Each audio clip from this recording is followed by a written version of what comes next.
Okay, listen, paminaw ha. Our first topic for the fourth quarter is degrees of adjectives.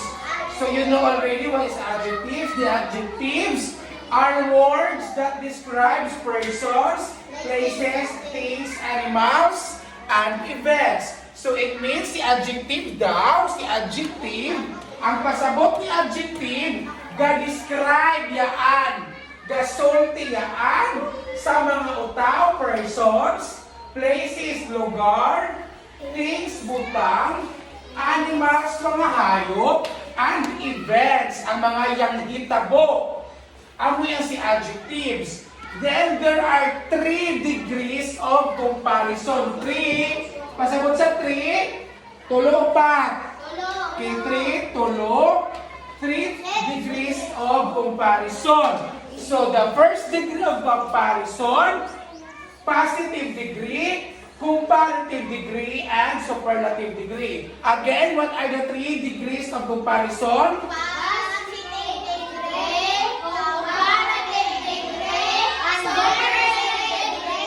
Okay, so the positive degree kindly reads the bell.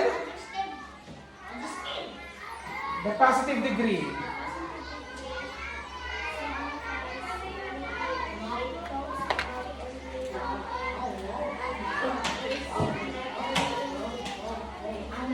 Okay, compared with another. So the first degree, pamina, para rin explain. The positive degree signifies quality. It talks about only one thing. Ang iistoryahan ko ng positive degree, isa lang kabuo. Isa lang ha, isa lang. Okay, comparative degree.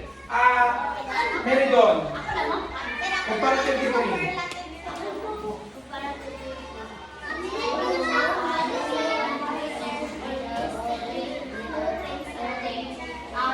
Okay, so si comparative degree signifies quality in greater or less degree.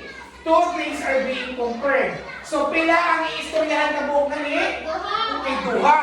Sa positive degree ko na iistoryahan? Isa. Sa comparative? Duha.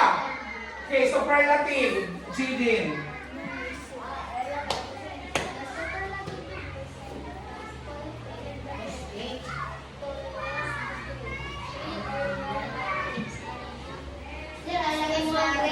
Being compared. So, pila ka buong ikumpara ng superlative?